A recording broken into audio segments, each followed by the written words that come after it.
Recuerdo que Suárez fue a una primera visita que fue una gran sorpresa, con lo cual consiguió los votos del centro izquierda, etcétera, etcétera. Fue una jugada política, no obstante sacó a alguna gente de la cárcel.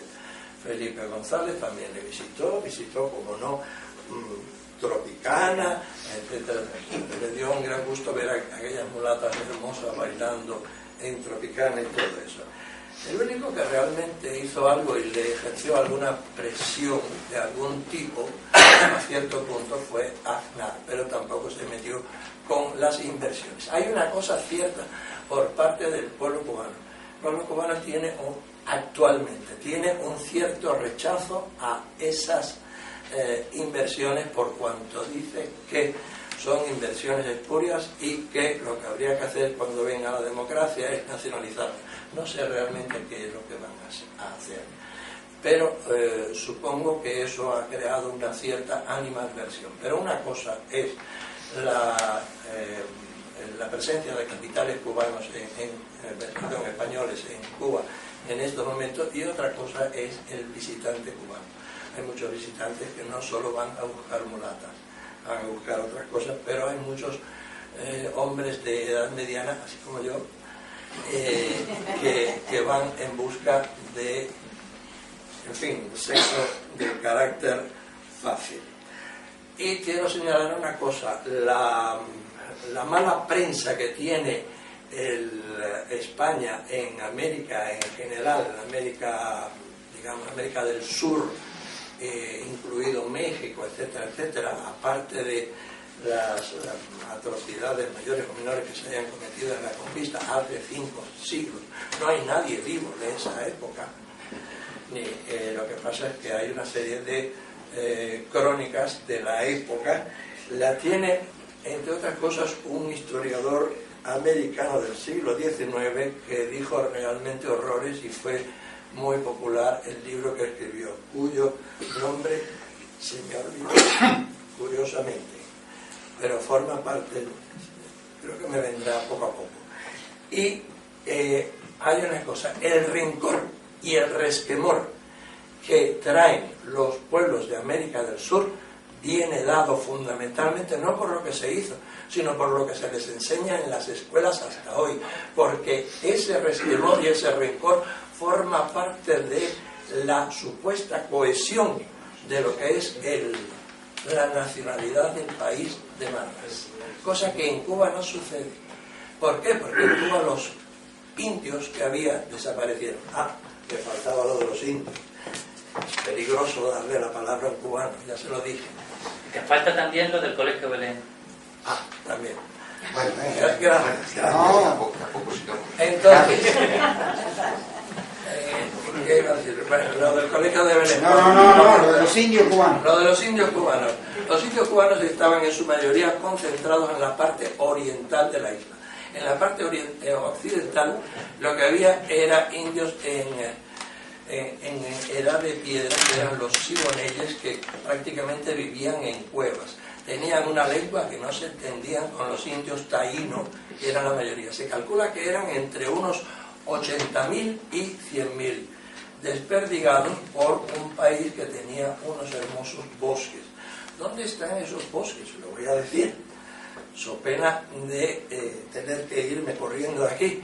Los bosques, hermosos bosques de Cuba, están unos en las puertas del Escorial, pero la mayoría está hundido en el Mar del Norte en 1588. Se hizo en su mayoría con las maderas que se trajeron poco a poco en los años 60, 70 y 80 a los astilleros del norte de España.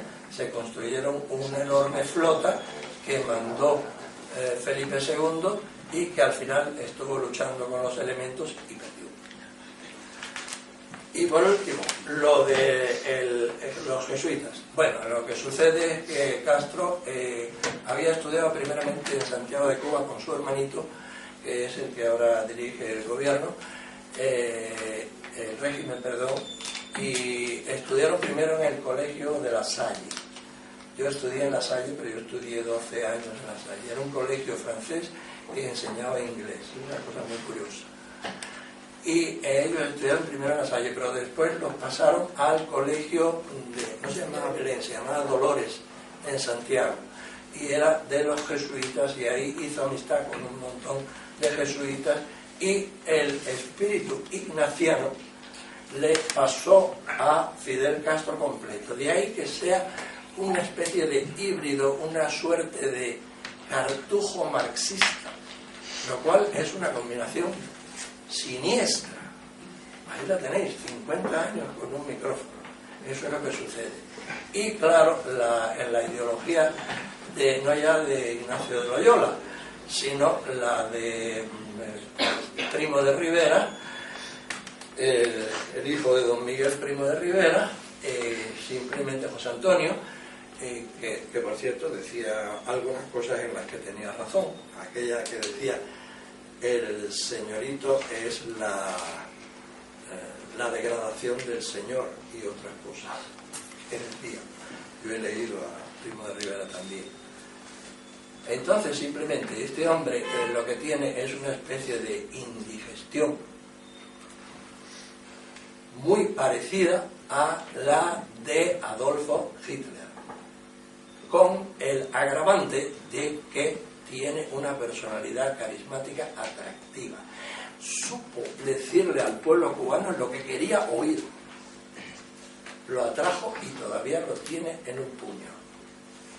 Ya menos, ya bastante menos, porque la gente se ha dado cuenta de que hay un divorcio entre lo que dice el libro y la realidad, que es la que sufre. ¿Qué me queda? Ya.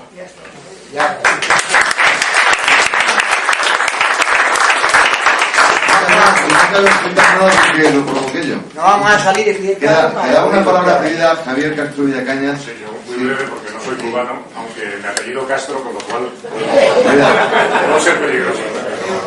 Simplemente unas breves puntualizaciones. Es cierto lo que ha dicho Osvaldo Fondevila, ¿no? Es el apellido que la leyenda negra es un instrumento de manipulación histórica y política que se utilizó desde hace mucho tiempo contra el Imperio Español y que se sigue utilizando en la actualidad. Entonces ahora la cuestión no es que vuelva a surgir la leyenda negra, es que somos los propios españoles los que nos hemos asumido el papel de destruir nuestra propia patria y nuestra propia nación.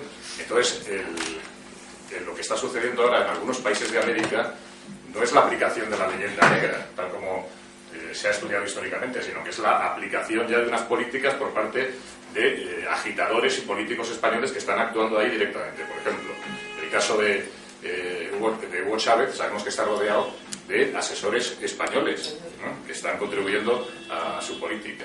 El caso de Evo Morales, yo lo he visto directamente en la Universidad Complutense, en la Facultad de Ciencias Políticas, cómo acude ahí para inaugurar un mural dedicado al indio Tupac Amaru, que fue degollado, destrozado en La Paz, porque supuestamente se sublevó contra el Imperio Español. La verdad es que no se sublevó contra el Imperio Español, sino que protestó porque le hacían pagar una serie de impuestos y se le aplicó lo que era la justicia que se aplicaba en América, pero que se aplicaba aquí en España, porque aquí todos sabemos cómo también se ejecutaban las sentencias de muerte que eran por descuartizamiento. Y tenemos el caso incluso del general Riego, que fue descuartizado ahí en la Plaza de la Cebada y sus restos volaron por todo Madrid. O sea, que era una forma de aplicar la pena capital a todos los que estaban bajo el imperio de la monarquía española en aquellos momentos, ¿no?, durante muchos siglos.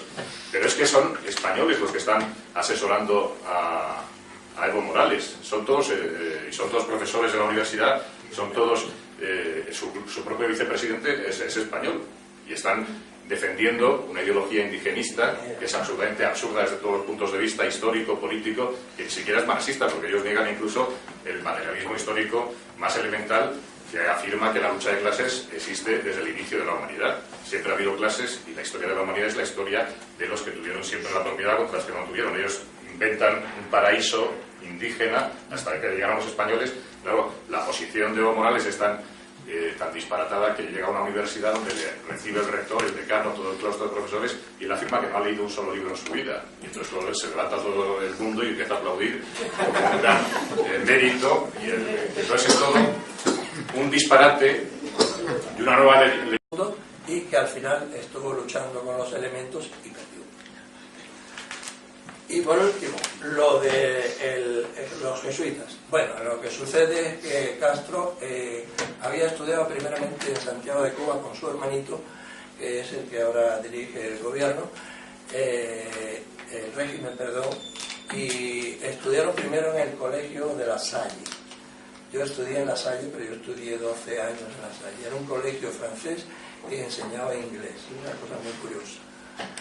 Y ellos estudiaron primero en La Salle, pero después los pasaron al colegio no se llamaba Belén, se llamaba Dolores, en Santiago.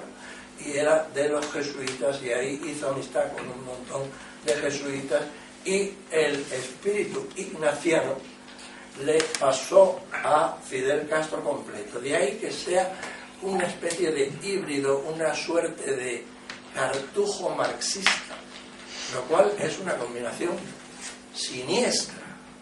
Ahí la tenéis, 50 años con un micrófono. Eso es lo que sucede. Y claro, en la ideología no ya de Ignacio de Loyola, sino la de Primo de Rivera, el hijo de don Miguel Primo de Rivera, simplemente José Antonio, que por cierto decía algunas cosas en las que tenía razón. Aquella que decía: el señorito es la degradación del señor, y otras cosas que decía. Yo he leído a Primo de Rivera también. Entonces, simplemente, este hombre lo que tiene es una especie de indigestión muy parecida a la de Adolfo Hitler, con el agravante de que tiene una personalidad carismática atractiva. Supo decirle al pueblo cubano lo que quería oír. Lo atrajo y todavía lo tiene en un puño. Ya menos, ya bastante menos, porque la gente se ha dado cuenta de que hay un divorcio entre lo que dice el libro y la realidad, que es la que sufre. ¿Qué me queda? Ya.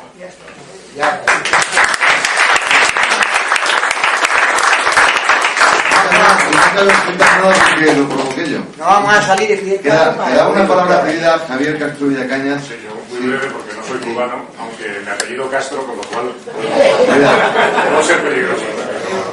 Simplemente unas breves puntualizaciones. Es cierto lo que ha dicho Osvaldo Fondevila, ¿no? Es el apellido que la leyenda negra es un instrumento de manipulación histórica y política que se utilizó desde hace mucho tiempo contra el imperio. Que van en busca de, en fin, sexo de carácter fácil. Y quiero señalar una cosa: la mala prensa que tiene España en América en general, en América, digamos, América del Sur, incluido México, etcétera, etcétera, aparte de las atrocidades mayores o menores que se hayan cometido en la conquista hace 5 siglos. No hay nadie vivo de esa época. Lo que pasa es que hay una serie de crónicas de la época. La tiene, entre otras cosas, un historiador americano del siglo XIX que dijo realmente horrores, y fue muy popular el libro que escribió, cuyo nombre se me olvidó, curiosamente, pero forma parte, creo que me vendrá poco a poco. Y hay una cosa: el rencor y el resquemor que traen los pueblos de América del Sur viene dado fundamentalmente no por lo que se hizo, sino por lo que se les enseña en las escuelas hasta hoy, porque ese resquemor y ese rencor forma parte de la supuesta cohesión de lo que es la nacionalidad del país de Marras, cosa que en Cuba no sucede. ¿Por qué? Porque en Cuba los indios que había desaparecieron. Que faltaba lo de los indios. Es peligroso darle la palabra a un cubano, ya se lo dije. Que falta también lo del Colegio Belén. También. Bueno, Gracias. No. Entonces, ¿qué iba a decir? Bueno, lo del Colegio de Belén. No, lo de los indios cubanos. Lo de los indios cubanos. Los indios cubanos estaban en su mayoría concentrados en la parte oriental de la isla. En la parte occidental lo que había era indios en edad de piedra, que eran los siboneyes, que prácticamente vivían en cuevas. Tenían una lengua que no se entendían con los indios taínos, que eran la mayoría. Se calcula que eran entre unos 80.000 y 100.000, desperdigados por un país que tenía unos hermosos bosques. ¿Dónde están esos bosques? Lo voy a decir, so pena de tener que irme corriendo de aquí. Los bosques, hermosos bosques de Cuba, están unos en las puertas del Escorial, pero la mayoría está hundido en el Mar del Norte en 1588. Se hizo en su mayoría con las maderas que se trajeron poco a poco en los años 60, 70 y 80 a los astilleros del norte de España. Se construyeron una enorme flota que mandó Felipe II. Recuerdo que Suárez fue a una primera visita que fue una gran sorpresa, con lo cual consiguió los votos del centro izquierda, etcétera, etcétera. Fue una jugada política, no obstante sacó a alguna gente de la cárcel. Felipe González también le visitó como no, Tropicana, etcétera. Le dio un gran gusto ver a aquellas mulatas hermosas bailando en Tropicana y todo eso. El único que realmente hizo algo y le ejerció alguna presión de algún tipo a cierto punto fue Aznar, pero tampoco se metió con las inversiones. Hay una cosa cierta por parte del pueblo cubano. El pueblo cubano actualmente tiene un cierto rechazo a esas inversiones, por cuanto dice que son inversiones espurias y que lo que habría que hacer cuando venga la democracia es nacionalizarlas. No sé realmente qué es lo que van a hacer, pero supongo que eso ha creado una cierta animadversión. Pero una cosa es la presencia de capitales cubanos españoles en Cuba en estos momentos, y otra cosa es el visitante cubano. Hay muchos visitantes que no solo van a buscar mulatas, van a buscar otras cosas, pero hay muchos hombres de edad mediana, así como yo, que